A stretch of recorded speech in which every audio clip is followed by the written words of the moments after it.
good day, students, and welcome to another lecture on the history of India between 750 CE and 1206 CE. Today, we will be discussing the history of Buddhism in this period.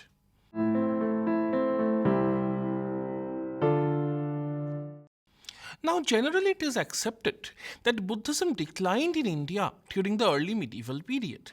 While it did not completely disappear, it was marginalized politically, culturally, and geographically. While certain Buddhist monasteries continued to exist and function through much of the early medieval period, many of them stopped functioning and altogether vanished. Buddhism would enjoy a stronghold in eastern India, specifically in Bengal and Bihar, as well as in Kashmir, in many Himalayan regions, and across the mountains in Tibet. But when the early medieval period was drawing to a close, only the Himalayan monasteries and those in Tibet survived. Various reasons have been discussed regarding the reasons for the decline of Buddhism, and it has been generally agreed that it was due to a combination of reasons, including the retreat of Buddhism when confronted with a more assertive Hinduism, a change in doctrine due to tantric influence, foreign invasions, etc. However, in spite of all of this, Buddhism did have a varied and interesting history in this period, and this needs to be looked at in detail. Thus, we will be looking at changing Buddhist doctrine and philosophy, including the entry of Tantra, the condition of the Buddhist monasteries, and the overall decline of Buddhism in India.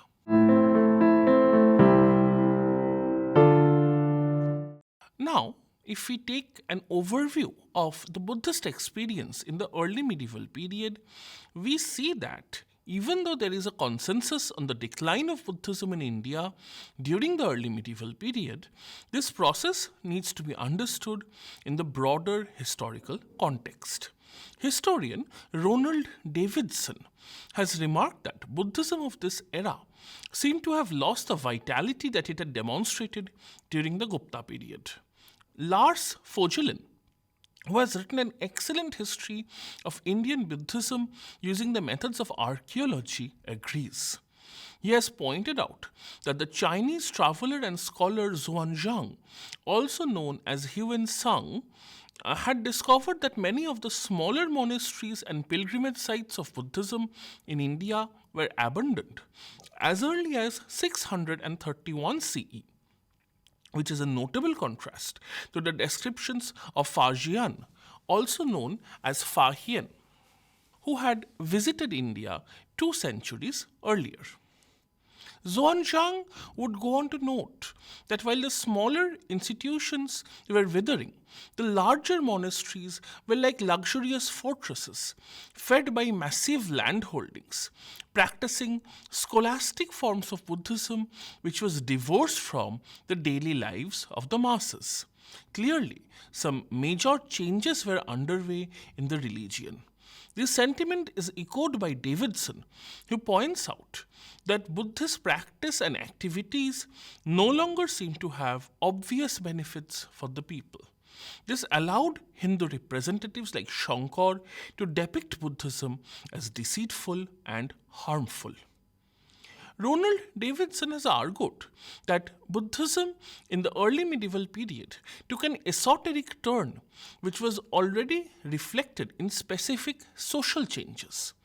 Buddhism at this time consisted of 3 primary groups: the monks of the Orthodox Sangha residing in the monasteries, the general Buddhist laity, that is, the common people who had adopted Buddhism, and the Buddhist Siddhas, who were a new type of personality emerging from within Buddhism, who dwelt at the margins and claimed to be perfected. As the early medieval period progressed, the Buddhist laity, who were mainly involved in and informed by the Mahayana type of Buddhism, waned in influence. Thus, Buddhism revolved around the 2 poles of the Orthodox Sangha and the increasingly radical Siddha. Historian Ronald Davidson has enumerated 6 factors that influenced the nature and functioning of Buddhism in the early medieval period. Firstly, the patronage system of Buddhism began to unravel. Secondly, with decreasing patronage, the institutional basis of Buddhism contracted, with both numbers of institutions and geographical spread rapidly shrinking. Thirdly, women's participation in Buddhism, both as nuns and as members of the laity, sharply contracted and almost vanished. Fourthly, some Buddhist intellectuals innovated a radical form of skepticism which became the major theme of intellectual thought. Fifthly, other Buddhist scholars tried to develop a Buddhist version of Brahmanical epistemology and thus neglected traditional Buddhist scholarship. And sixthly, Buddhist monasteries began to resemble huge landed estates and increased even further in size, changed their curriculum of philosophy for more intellectual topics.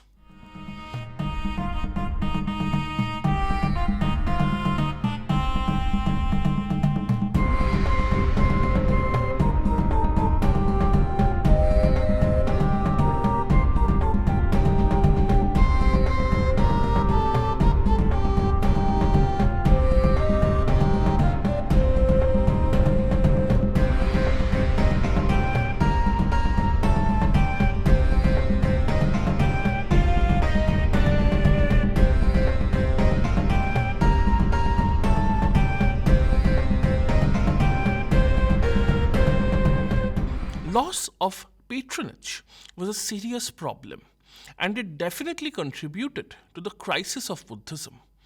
In this context, it is vital that we understand the relationship between Buddhist loss of patronage and the relative decline of the guilds, especially in North India. Buddhism had long had a symbiotic relationship with the Indian guild system. These commercial entities were some of the chief sources of patronage for the religion.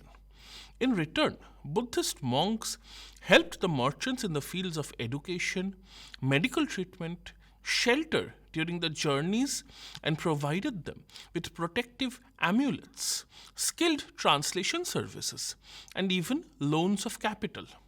This intertwining of guilds and Buddhism is testified to in inscriptions found along trade routes, where Buddhist icons share space with the names of merchants and princes. In turn, trading and guilds entered Buddhist thought. For example, the Gandhavuha Vashanti, a bodhisattva, explains how she may appear as a caravan master to rescue those who are lost in the wilderness. When Hinduism was discouraging maritime travel, Buddhist bodhisattvas were named as the guardians of mariners. Systems of patronage were not just limited to guilds but also to rulers. Patronizing Buddhist monks and monasteries was seen as a sign of legitimacy throughout India. The monks helped in translating foreign languages, acted as scribes, and oversaw capital expenditure and the patronization of art. But the system of patronage was changing.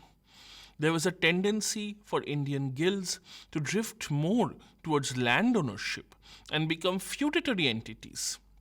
What this meant in practice was that the national trade networks became fragmented into many local ones tied to local lords.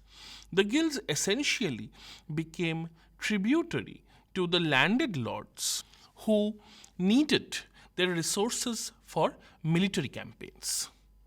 The 8th century text Nitishara and the Raj Tarangini have documented multiple instances of guilds being exploited to provide funding for military campaigns.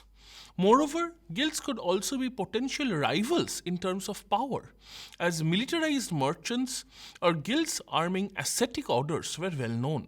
So, to keep the guilds in check, they would be given a land grant, which tied them to the structure of government and to a specific locality. The long distance guilds were especially vulnerable to this sort of erosion of power. Thus, a huge amount of the financial resources of the guilds came to be relocated into the hands of the political ruling class. Only the very biggest guilds, like the Sreni or the Goshtika, survived. South India, of course, had the powerful Ayavol, which often employed its own military force and was subject to no other power. But in most areas of the north, trade slackened and the power of the guilds dropped off, and few of the guilds survived. Trade routes, both overland and oceanic, became tougher for Indian merchants with stiff Arab competition. Arab traders were involved not just in the Arabian Sea trade, but also in this trade with Indonesia and China. Arab traders were even welcomed by Indian kings like Rashtrakutas, and Arab dinars were used as currency. So Indian merchants were marginalized and saw a great drop in their revenue. Only Burma, Nepal, and Tibet remained Buddhist, and thus foreign trade and Buddhist relations with them continued. The impact of these changes were felt deeply when it came to the patronage of Buddhist institutions. The symbiotic relationship with the guilds was broken. They simply now lacked the financial powers to be adequate patrons. The only other option was state patronage. But there, the Buddhists found themselves outcompeted by Hindus, whose rituals and systems seemed to be more compatible with the needs of contemporary state power. This had social consequences. Buddhism, because of its alliance with merchants, had long been able to question structures of power. Thus, they were sharply critical of the caste system which had forced Brahmanical Hinduism on the defensive. Moreover, when tribal people who had been hitherto outside the caste system now staked a claim to social position, Buddhists had been able to argue that they did not need Brahmanical legitimization. Buddhists had also been able to position the construction and dedication of stupas by kings as a sign of royal legitimacy. Now, all of these were in crisis. Buddhist political rights were eclipsed by Puranic ceremonies.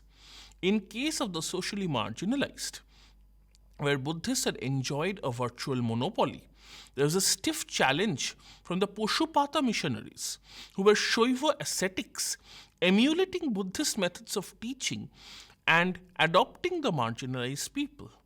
They were even the focus of royal temple building, and they worked closely with the Brahmins.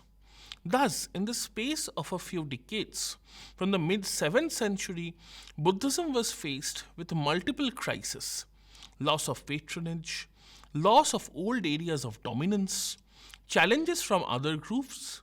Even their iconography was usurped by the Poshupatas while depicting the founder of the movement.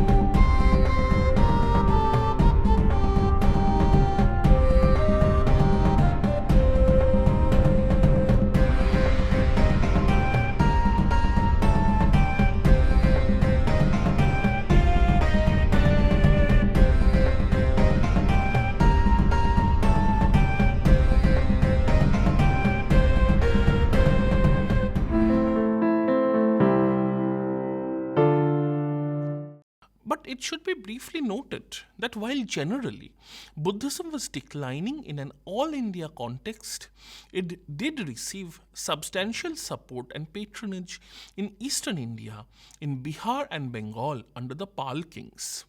So during the reign of Gopala, the Nalanda monastery was revived and other monasteries like Udantapuri were built. Dharmapala appointed the famous philosopher Haribhadra as his spiritual preceptor, and he built the famous Bikramshil Bihar, where many Buddhist monks came to study, including from Tibet. He also built another monastery at Shompur. These monasteries were huge in size, lavishly decorated, and functioned as great centers of learning.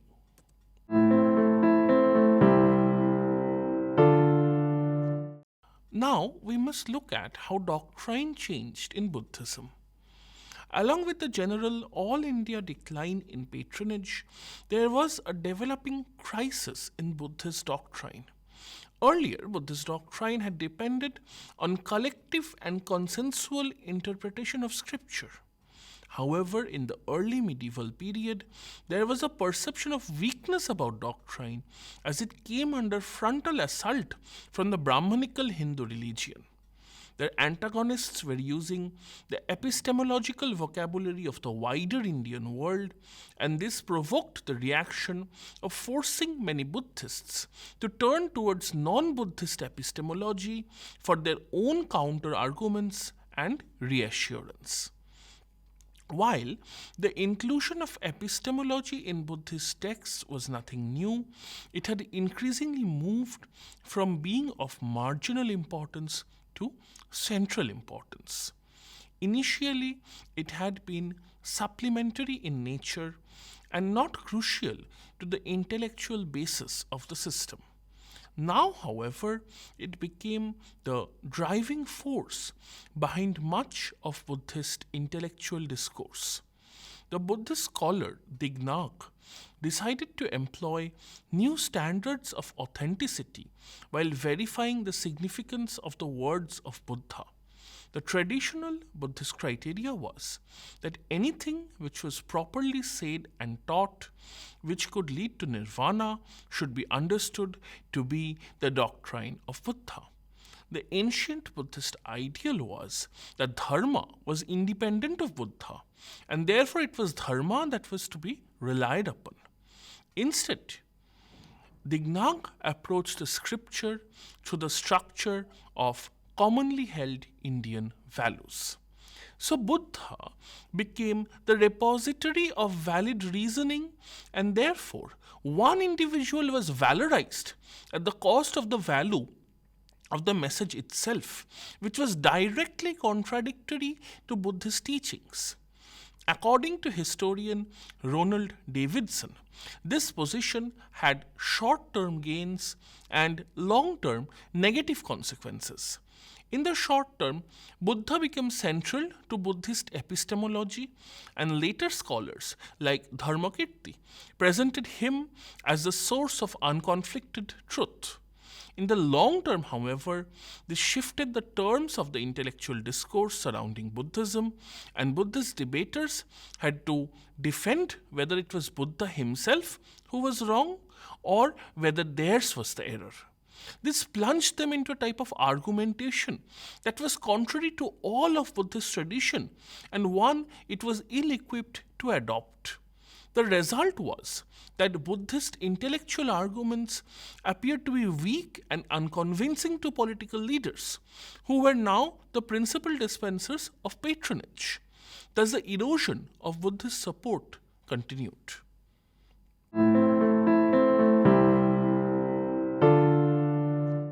We must now look at Tantric Buddhism. One aspect of the changing of doctrine in early medieval Buddhism was the intrusion of tantric ideas and rituals directly into Buddhist doctrine. Tantrika practices, like the recitation of mantras, became central to Buddhist practice at this time.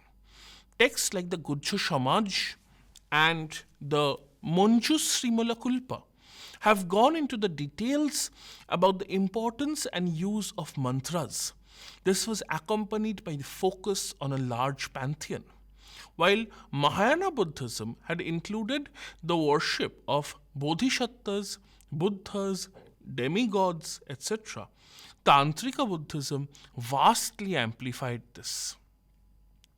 This Tantrika Buddhism took several forms, such as the Mantrayana school, which mainly concerned itself with mantras, magic circles, prayers, etc., and the Vajrayana school, which argued that Vajra was the ultimate reality or Shunyata, and by following the adamantine or diamond path, one could reach the truth. It also introduced yoga into ordinary worship. From Vajrayana, other smaller schools developed, like the Shahojayana and the Kalchakrayana. There was also the cult of the Siddhacharyas, who had attained supernatural powers through yoga. According to this belief, there were as many as 84 Siddhacharyas.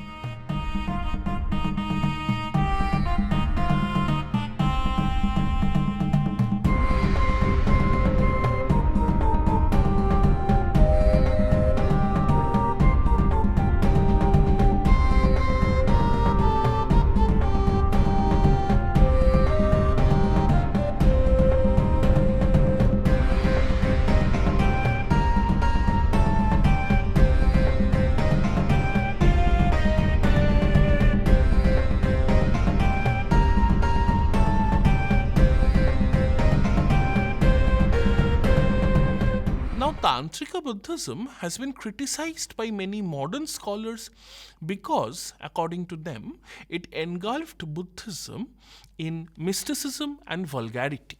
The elaborate rituals and practices of Tantrika rites have been seen as distortions and deviations from Buddhism by scholars like Kern, R.L. Mitra, Winternitz, etc. Others have pointed out that modern scholars have misread the texts and that much of the language is symbolic and that it was actually one of the highest expressions of Indian mysticism. One area in which the Tantrika practice has been praised is in the arena of social change. Tantrika religion was extremely popular among lower castes and outcasts. Of the 84 Siddhacharyas, many were from the lower castes like the Chandalas, washermen, oilmen, tailors, etc. Siddhacharyas ignored social restrictions and taboos. One of these Siddhas, Saraha, was a scholar from Nalanda and he ignored all caste distinctions. Such teachings definitely influenced the social fabric of India.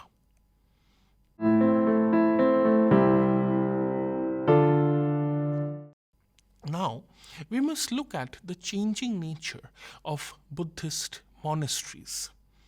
The change in the nature of the monastic centers in the early medieval period is truly striking. The monasteries faced all the hazards that Buddhism as a whole was facing: loss of patronage, political uncertainty, etc.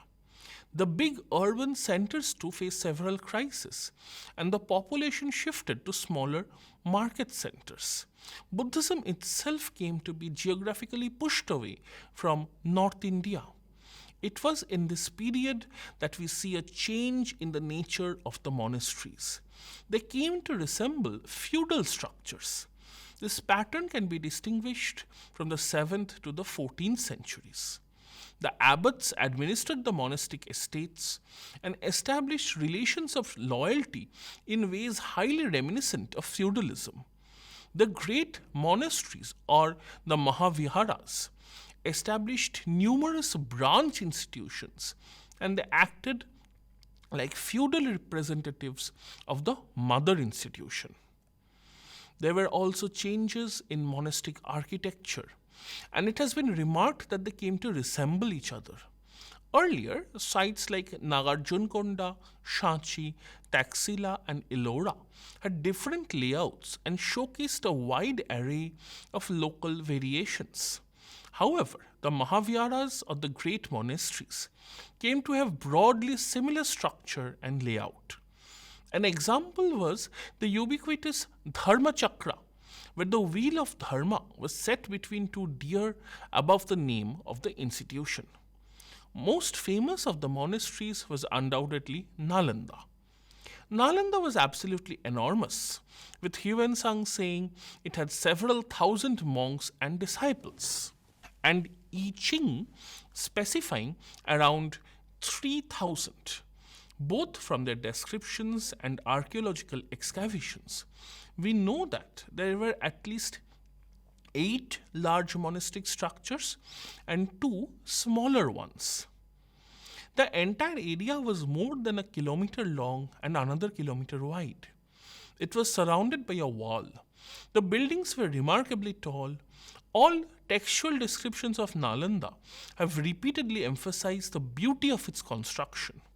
The descriptions left by Huensang and I Ching leave us in no doubt about the elaborate system of education and the thoroughness with which it was practiced. These monasteries were closely connected to the surrounding areas and villages, as these were given to them in the form of land grants. So the monastery not only administered these villages, but also acted as a judge, settling disputes and handling litigation. Moreover, archaeological evidence has been found indicating the monasteries had close relations with each other. Monks were sometimes commemorated in monastic grounds if they were connected to an affiliating institution, or one monastery had originally been set up as a branch of the other, sharing common doctrine and rules.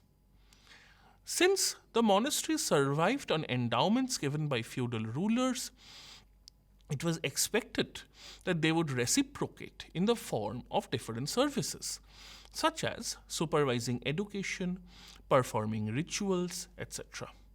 Monasteries and monks were valued enough that they were often factors in military conflict. Unfortunately, this also made them targets of these conflicts. There are several mentions of monasteries being set aflame by hostile forces. Tibetan records indicate Nalanda may have been burned down once in the 8th century CE.